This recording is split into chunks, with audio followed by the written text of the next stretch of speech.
Assalamualaikum warahmatullahi wabarakatuh. Perkenalkan teman-teman, nama saya Asmira dengan NIM 2310216P. Saya membuat video ini bertujuan untuk memenuhi tugas membuat video pembelajaran keperawatan kritis dengan dosen pengampu Nurse Rian Nuari Pratama MKep, selaku dosen keperawatan kritis Institut Citra Internasional. Baiklah, kita masuk ke topik pembahasan keperawatan kritis, isu end of life, dan psikososial aspek dari keperawatan kritis. Latar belakang, semua orang akan mengalami apa yang dikenal sebagai pengalaman akhir hidup, end of life, dan proses kematian, dying. Hal ini dapat terjadi pada pasien kritis dengan penyakit terminal atau yang tidak dapat disembuhkan, baik dalam perawatan aktif maupun paliatif di rumah sakit maupun dalam komunitas. Banyak faktor yang mempengaruhi kualitas dari layanan perawatan akhir hidup, end of life, antara lain peran dan kerjasama antara pasien, keluarga, serta pengambil keputusan, dan petugas kesehatan termasuk dokter, perawat, dan lainnya yang bekerja di rumah sakit maupun panti perawatan. Kebutuhan psikososial dari pasien perawatan kritis bergantung dari kondisi serta latar belakang dari pasien tersebut, termasuk kondisi kesehatan fisik, mental, budaya, kepercayaan, keluarga, dan sebagainya. Kemudian masuk ke poin prinsip-prinsip end of life. Yang pertama, menghargai kehidupan dan perawatan dalam kematian. Kemudian yang kedua, hak untuk mengetahui dan memilih. Yang ketiga, menahan dan menghentikan pengobatan dalam mempertahankan hidup. Yang keempat, sebuah pendekatan kolaboratif dalam perawatan. Yang kelima, transparansi dan akuntabilitas. Yang keenam, perawatan non-diskriminatif. Yang ketujuh, hak dan kewajiban tenaga kesehatan. Yang kedelapan, perbaikan terus-menerus. Kemudian, isu end of life. Pengertian end of life. End of life merupakan salah satu tindakan yang membantu meningkatkan kenyamanan seseorang yang mendekati akhir hidup. Dikutip dari Ichiko 2016. End of life care adalah perawatan yang diberikan kepada orang-orang yang berada di bulan atau tahun terakhir kehidupan mereka. Dikutip dari NHS Choice 2015. End of life akan membantu pasien meninggal dengan bermartabat. Pasien yang berada dalam fase tersebut biasanya menginginkan perawatan yang maksimal dan dapat meningkatkan kenyamanan pasien tersebut. End of life merupakan bagian penting dari keperawatan paliatif yang diperuntukkan bagi pasien yang mendekati akhir kehidupan. Teori The Factful End of Life (EOL). Teori Factful EOL ini berfokus kepada 5 kriteria utama dalam perawatan end of life pasien, yaitu yang pertama, bebas nyeri. Bebas dari penderitaan atau gejala distres adalah hal yang utama yang diinginkan pasien dalam pengalaman end of life. 2. Merasa nyaman. Sebagai kebebasan dari ketidaknyamanan, keadaan tentram dan damai, dan apapun yang membuat hidup terasa menyenangkan. Kemudian yang ketiga, merasa berwibawa dan dihormati. Setiap akhir penyakit pasien adalah ingin dihormati dan dinilai sebagai manusia. Kemudian yang keempat, merasa damai. Damai adalah perasaan yang tenang, harmonis, dan perasaan puas. Bebas dari kecemasan, kegelisahan, kekhawatiran, dan ketakutan. Tenang meliputi fisik, psikologis, dan dimensi spiritual. 5. Kedekatan dengan keluarga. Kedekatan adalah perasaan menghubungkan antara manusia dengan orang yang menerima pelayanan. Ini melibatkan kedekatan fisik dan emosi yang diekspresikan dengan kehangatan dan hubungan yang dekat atau intim.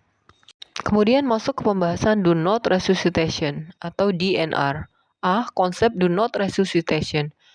Do not resuscitation (DNR) atau jangan lakukan resusitasi merupakan suatu tindakan di mana dokter menempatkan sebuah instruksi berupa informed consent yang telah disetujui oleh pasien ataupun keluarga pasien di dalam rekam medis pasien, yang berfungsi untuk menginformasikan staf medis lain untuk tidak melakukan resusitasi jantung paru atau RJP atau cardiopulmonary resuscitation (CVR) pada pasien.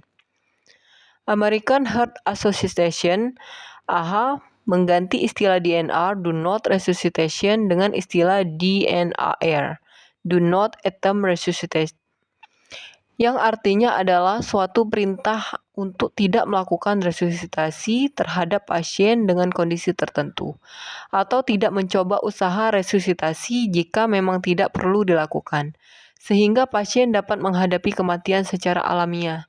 Sedangkan istilah DNR, do not resuscitate, mengisyaratkan bahwa resusitasi yang dilakukan akan berhasil jika kita berusaha. Dikutip dari Brewer 2008. Saat menghentikan RJP, menurut AHA 2015, Part 3, Ethical Issue. 1. Situasi membahayakan penolong, cedera serius atau mengancam kematian. Yang kedua, tanda pasti kematian, irreversible. Rigor mortis yaitu tahap ketiga setelah kematian di mana otot-otot mengeras dan menjadi kaku. Kemudian decapitation. Yang ketiga, Palliative Advance Directive. Yang keempat, DNR Order. B. Tahapan DNR. Yang pertama, sebelum menulis form DNR, dokter harus mendiskusikannya dengan pasien atau seseorang yang berperan sebagai pengambil keputusan dalam keluarga pasien. Semua hal yang didiskusikan harus didokumentasikan dalam rekam medis. Kemudian yang kedua, formulir DNR harus ditandatangani oleh pasien atau oleh pembuat keputusan yang diakui atau dipercaya oleh pasien. Jika pasien tidak dapat membuat atau berkomunikasi kepada petugas kesehatan. Yang ketiga, dokter dan pasien harus menandatangani formulir tersebut, menegaskan bahwa pasien akan diakui secara hukum keputusan perawatan kesehatannya ketika telah memberikan persetujuan instruksi DNR. Yang keempat, beberapa standar yang harus dilakukan pada saat diskusi menentukan keputusan DNR, yaitu dokter harus menentukan penyakit atau kondisi pasien, menyampaikan tujuan, memutuskan prognosa, potensi manfaat, dan kerugian dari resusitasi CVR. Memberikan rekomendasi berdasarkan penilaian medis tentang manfaat atau kerugian CVR. C. Peran perawat dalam pelaksanaan DNR. Peran sebagai caregiver dituntut untuk tetap memberikan perawatan pada pasien DNR tidak berbeda dengan pasien lain pada umumnya. Perawat harus tetap memberikan pelayanan sesuai dengan etis dan kebutuhan pasien tanpa mengurangi kualitasnya. End of life care yang perawat lakukan dengan baik diharapkan dapat memberikan peaceful end of life bagi pasien. Perawat sebagai advokat pasien menerima dan menghargai keputusan pasien atau keluarganya sekalipun keputusan tersebut tidak sesuai dengan harapan perawat. Karena perawat tidak dibenarkan membuat keputusan untuk pasien atau keluarganya dan mereka bebas untuk membuat keputusan. Dikutip dari Kozir et al. 2010. D. Prinsip etik pelaksanaan DNR. Yang pertama, prinsip etik otonomi. Yang dimaksud dengan prinsip etik otonomi adalah perawat memberikan edukasi tentang proses tersebut dengan cara-cara yang baik dan tidak menghakimi pasien atau keluarga dengan menerima saran atau masukan, tetapi mendukung keputusan yang mereka tetapkan. Yang kedua, prinsip etik beneficient. Pada etik ini, perawat memberikan informasi akurat mengenai keberhasilan resusitasi, manfaat dan kerugiannya, serta angka harapan hidup pasca resusitasi, termasuk efek samping atau komplikasi yang terjadi, lama masa perawatan, serta penggunaan alat bantu dukung kehidupan yang memerlukan biaya cukup besar. Prinsip yang ketiga yaitu prinsip etik non-malfeasance. Pada etik ini, perawat membantu dokter dalam mempertimbangkan apakah RJP dapat dilakukan atau tidak, terutama pada pasien dengan angka harapan hidup relatif kecil dan prognosa yang buruk. Dilema etik. Di Indonesia, kebijakan DNR sudah lama diterapkan namun masih menjadi dilema bagi tenaga medis termasuk perawat. Sesuai dengan Peraturan Menteri Kesehatan Republik Indonesia Nomor 519-Per-3/2011 dengan pedoman penyelenggaraan pelayanan anestesiologi dan terapi intensif di rumah sakit. Disebut di dalamnya bahwa prosedur pemberian atau penghentian bantuan hidup ditetapkan berdasarkan klasifikasi setiap pasien di ICU dan HCU, yaitu semua bantuan kecuali RJP. DNR, do not attempt resuscitation, dilakukan pada pasien-pasien dengan fungsi otak yang tetap ada atau dengan harapan pemulihan otak, tetapi mengalami kegagalan jantung, paru, atau organ lain, atau dalam tingkat akhir penyakit yang tidak dapat disembuhkan.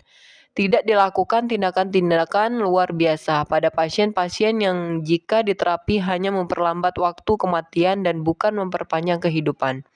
Untuk pasien ini dapat dilakukan penghentian atau penundaan bantuan hidup, sedangkan pasien yang masih sadar dan tanpa harapan hanya dilakukan tindakan terapeutik atau paliatif agar pasien merasa nyaman dan bebas nyeri. Dikutip dari Depkes 2011. Psikososial aspek dari keperawatan kritis. 1. Stres pada pasien. Pasien yang dirawat di ICU adalah pasien yang sakit gawat bahkan dalam keadaan terminal yang sepenuhnya tergantung pada orang yang merawatnya dan memerlukan perawatan secara intensif. Pasien ICU yaitu pasien yang kondisinya kritis sehingga memerlukan pengelolaan fungsi sistem organ tubuh secara terkoordinasi, berkelanjutan dan memerlukan pemantauan secara terus-menerus. Dikutip dari Hanafi 2012. Pasien ICU tidak hanya memerlukan perawatan dari segi fisik, tetapi memerlukan perawatan secara holistik. Menjalani perawatan di ruang ICU dapat menimbulkan stresor bagi pasien dan keluarga. Stresor yang dialami pasien dapat berupa stresor fisik, lingkungan, serta psikologis. Faktor-faktor yang berkontribusi terhadap kejadian stres pada pasien hospitalisasi di ICU diantaranya pengalaman dirawat sebelumnya, nyeri, kecemasan, lingkungan asing, dan ketakutan. Kemudian aspek yang kedua adalah kecemasan pada pasien. Pasien-pasien yang dirawat di ruang ICU adalah pasien-pasien yang sedang mengalami keadaan kritis. Keadaan kritis merupakan suatu keadaan penyakit kritis yang mana pasien sangat beresiko untuk meninggal.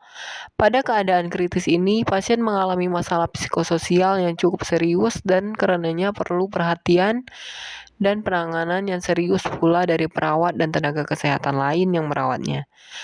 Faktor predisposisi ansietas yaitu faktor biologis, faktor psikologis, sosial budaya. Faktor presipitasi ansietas adalah ancaman terhadap integritas seseorang meliputi ketidakmampuan psikologis yang akan datang atau menurunnya kapasitas untuk melakukan aktivitas hidup sehari-hari. Ancaman terhadap sistem diri seseorang dapat membahayakan identitas, harga diri, dan fungsi sosial yang terintegritas seseorang. Kemudian aspek dari keperawatan kritis yang ketiga yaitu kondisi spiritual pasien kritis.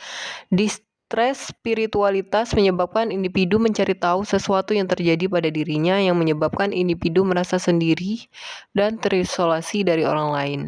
Seseorang yang berada di ruang intensive care unit umumnya merasakan ketakutan terhadap nyeri fisik, ketidaktahuan, kematian, dan ancaman terhadap integritas. Pasien mungkin mempunyai ketidakpastian tentang makna kematian, sehingga mereka menjadi rentan terhadap distress spiritual. Terdapat juga klien yang mempunyai rasa spiritual tentang ketenangan yang membuat mereka mampu untuk menghadapi kematian tanpa rasa takut. Dikutip dari Potter dan Ferry 2010. Pasien yang dirawat di ICU bukan hanya mengalami masalah fisik, psikis, dan sosial, tetapi mengalami masalah pada spiritualitas sehingga pasien kehilangan hubungan dengan Tuhan dan hidup tidak berarti. Perasaan-perasaan tersebut menyebabkan seseorang menjadi stres dan depresi berat, menurunkan kekebalan tubuh dan akan memperberat kondisinya. Dikutip dari Young and Kovson 2015. Baik teman-teman, itu saja materi pembelajaran tentang keperawatan kritis, isu end of life, dan psikososial aspek dari keperawatan kritis dari saya. Semoga bermanfaat. Terima kasih kepada yang sudah menonton. Wassalamualaikum warahmatullahi wabarakatuh.